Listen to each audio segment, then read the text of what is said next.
Hello friends, today we learn about the social science class 10th chapter 3rd nationalism in India. Friends, this is a long chapter so it is divided into 3 parts of video. हमने इसको 3 part में divide करा है. In the first part of the video we learn about the First World War, Khilafat movement and non-cooperation movement. Now first we see the effect of World War. World war हुआ in 1914 से लेकर 1918 के between. What are the effects of world war? Let's see. First, the first world war led to a huge increase in defence of expenditure.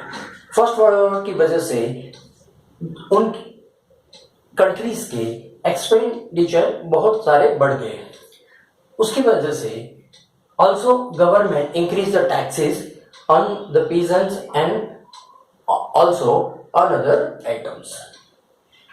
Prices of all items increased due to war year.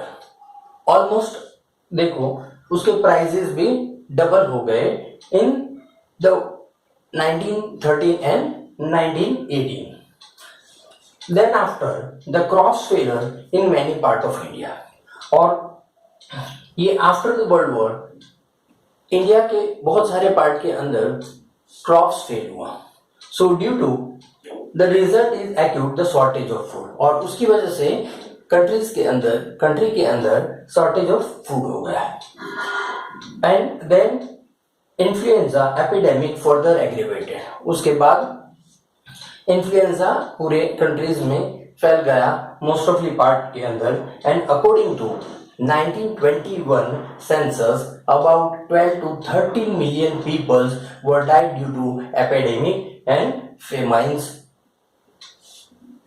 So we learn effect of world war. हमने ये effect of world war इसकी वजह से क्या क्या effect हुई ये हमने देखा. Now next point we see the idea about Satyagraha.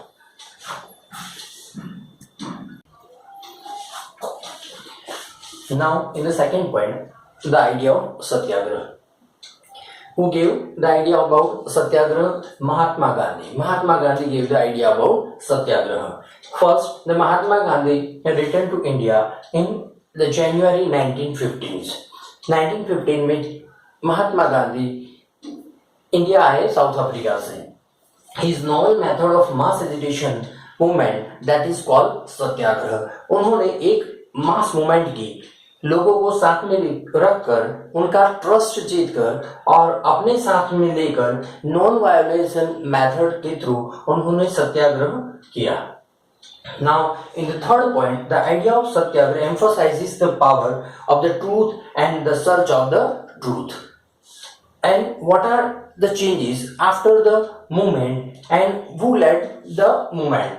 In these movement, the peasants movement in Champaran Satyagraha in Bihar in 1916, peasant movement in Kheda district in Gujarat in 1917, and mill workers movement in Ahmedabad in 1918. So Mahatma Gandhi के साथ ये सारे people भी जुड़ गए और that is called a mass movement, agitation movement. Now next point, the Rowlatt Act.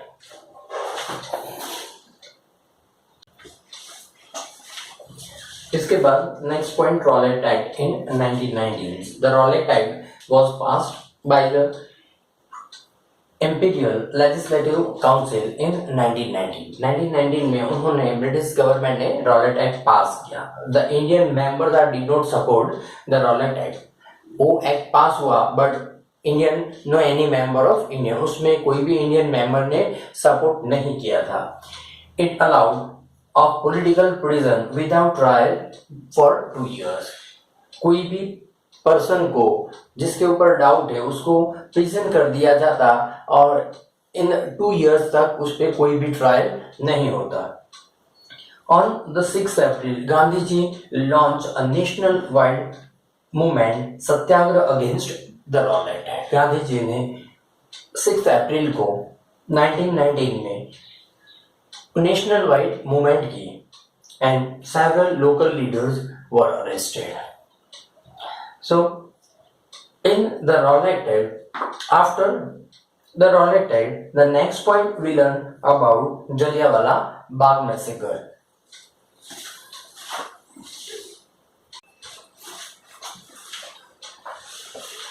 After the Rowlatt Act, Jallianwala Bagh massacres in 13 April 1919 in Amritsar. General Dyer martial law was imposed in Amritsar by General Dyer. उस time पे British governor general Dyer था. On the 10th April 1919, the police fired upon a peaceful procession. जहां उसके जो exit point थे जलियांवाला बाग के, सारे जो एग्जिट पॉइंट्स थे वो ब्लॉक कर दिए. General Dyer block the exit point and open the fire on the crowd in Jallianwala Bagh. Hundreds of people were killed in this incident. और ये इंसिडेंट में बहुत सारे लोग मर गए और 1000 to 1200 people were injured in this procession. Public reaction to the incident took a highly violation turn in North Indian town. India के नॉर्थ पार्ट के जो टाउन है वहां पे इस इंसिडेंट को लेकर बहुत वायलेशन स्टार्ट हो गया है. Now next point we learn about the Khilafat movement.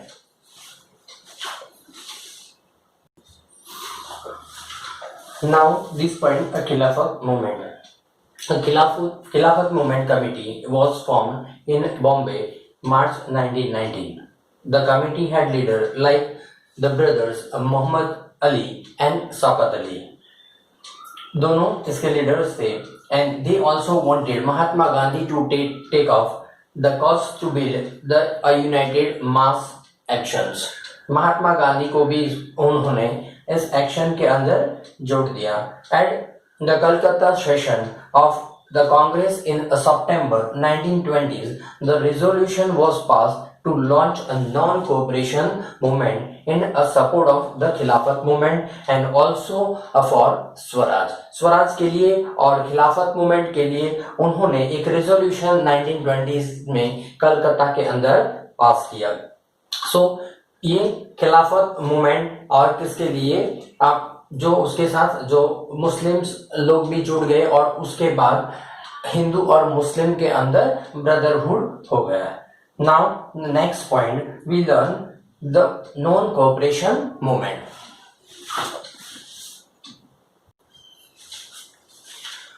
Now, this point, non-cooperation movement. Gandhiji believed that in India began to refuse to cooperation the British. Gandhi जी का ये मानना था कि अगर हम ब्रिटिशर्स को जो सपोर्ट दे रहे, अगर उन सपोर्ट को that means non cooperate करे, they would have no other way than to leave India.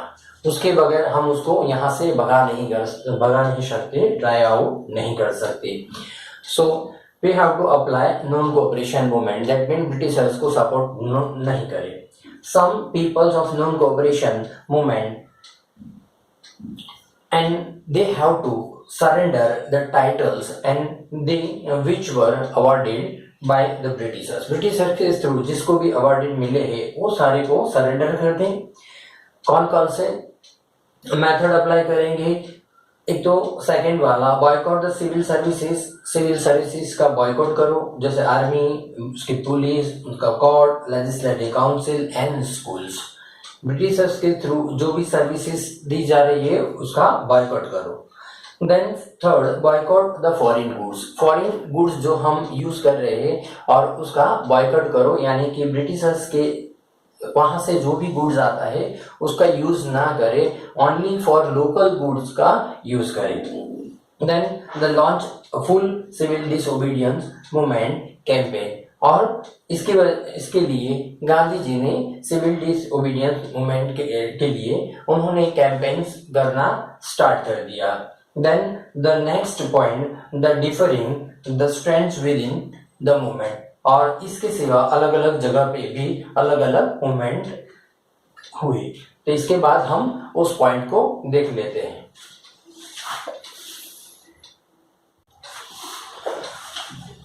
differing strands within the movement.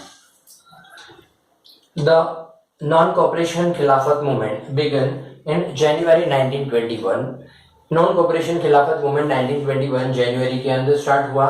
Awadh में the peasants movement was led by the Baba Ramchandra, who was sannyasi, who had worked in Fiji, जिन्होंने Fiji में work करा था, and they now he was the leader of the peasant movements. And tribal peasants gave their own interpretations of Mahatma Gandhi and idea about Swaraj.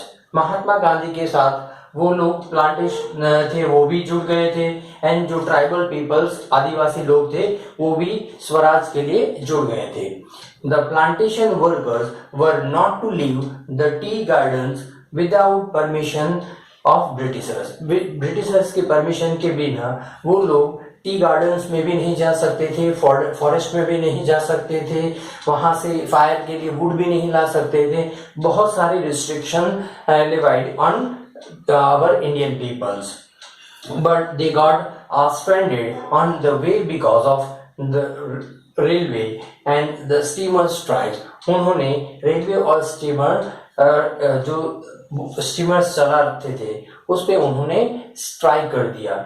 So these movements in the different अलग अलग जो ये different movements भी इसके साथ जुड़ी है. Friends, some questions I given on board. Explain the idea about satyagraha, जो मैंने सारा एक्सप्लेन कर दिया है. सेकेंड क्वेश्चन से write about the Rowlatt Act in 1919, describe the incident of Jallianwala Bagh, and fourth question, what was the Khilafat agitation movement and why Gandhi ji gave support to this movement. ये सारे questions इस हमारे फर्स्ट वीडियो से related सारे important questions है. So अभी आप सब पहले मेरे वीडियो को सब्सक्राइब कर दो and share more student. Bye friend, इसके बाद वीडियो पार्ट 2 के अंदर हम नेक्स्ट देखेंगे. टोटल 3 पार्ट्स में वीडियो डिवाइडेड है. Okay, bye friends, subscribe my channel and bell icon. Okay friends.